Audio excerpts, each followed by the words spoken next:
ইসলামী আজকে বাংলাদেশের সর্বোচ্চ আদালত তার নিবন্ধন ফিরে পেল। আজকে মাননীয় আপিল বিভাগ হাইকোর্টের যে রায় ছিলেন এই রায়কে বাতিল ঘোষণা করেছেন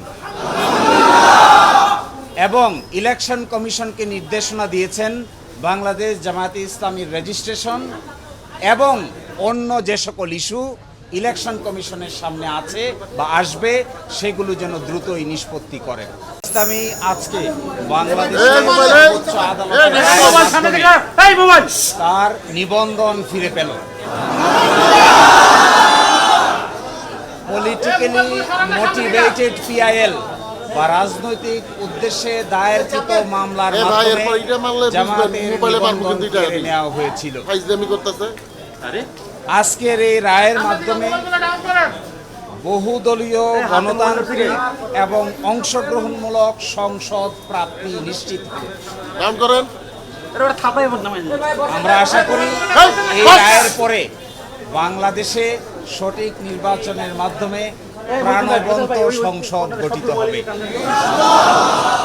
জাতি, ধর্ম, বর্ণ, শ্রেণী নির্বিশেষে সকলেই তাদের ইচ্ছা অনুযায়ী ভোটাধিকার প্রয়োগ করে জামায়াত ইসলামীর নেতৃবৃন্দকে বেছে নেবেন, এটা আমরা প্রত্যাশা করি। এবং আমরা এটাও প্রত্যাশা করি বাংলাদেশের আগামী সংসদে ইন্টারেস্টিং এবং কনস্ট্রাকটিভ বিতর্ক হবে, যার মাধ্যমে ডেমোক্রেসি একটি স্থায়ী রূপ লাভ করবে। আজকে মাননীয় আপিল বিভাগ হাইকোর্টের যে রায় ছিলেন এই রায়কে বাতিল ঘোষণা করেছেন এবং ইলেকশন কমিশনকে নির্দেশনা দিয়েছেন বাংলাদেশ জামায়াতে ইসলামীর রেজিস্ট্রেশন এবং অন্য যে সকল ইস্যু ইলেকশন কমিশনের সামনে আছে বা আসবে সেগুলো যেন দ্রুতই নিষ্পত্তি করেন।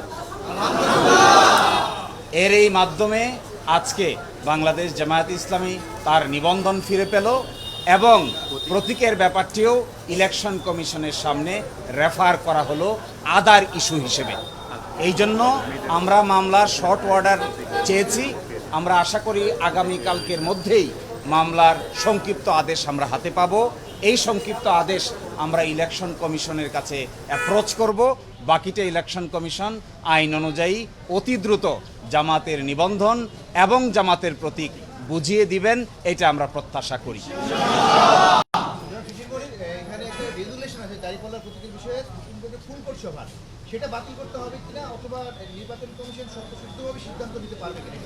যে আজকে যে ডাইরেকশন দিয়েছেন আপিল বিভাগ, সেই ডাইরেকশনে বলেছেন জামায়াতের রেজিস্ট্রেশন এবং অন্য কোনো ইস্যু যদি ইলেকশন কমিশনের সামনে থাকে তাহলে যেন ইলেকশন কমিশন এটা ডিসপোজ করে।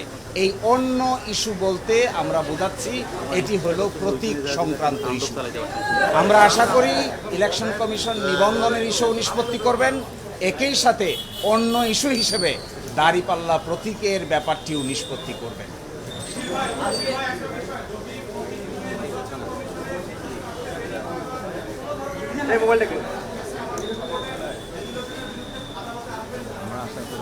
আমরা প্রত্যাশা করি বাংলাদেশ সুপ্রিম কোর্টের সর্বোচ্চ আদালতের রায় চূড়ান্ত। কে কবে কখন প্রশাসনিকভাবে সিদ্ধান্ত নিয়েছেন এগুলো বিচারিক কোনো সিদ্ধান্ত নয়। এই জন্য আমরা প্রত্যাশা করি ইলেকশন কমিশন রায়ের কপি পাওয়ার পরে অবশ্যই দ্রুততম সময়ের মধ্যে এই দুটো বিষয়ের সিদ্ধান্ত নেবেন এবং আমাদের প্রত্যাশা কার্যকর হোক, এটাই আমরা গভীরভাবে বিশ্বাস করি।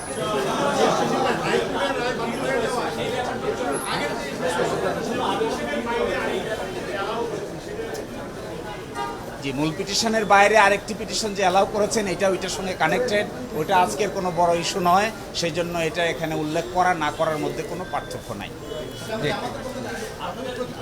না, এটা জামায়াত ইসলামের পক্ষ থেকে বিবৃতি দেওয়া হবে সময় মতো। আপাতত এখানে কেউ অ্যাড্রেস করছেন না। আপনাদের সবাইকে অসংখ্য ধন্যবাদ।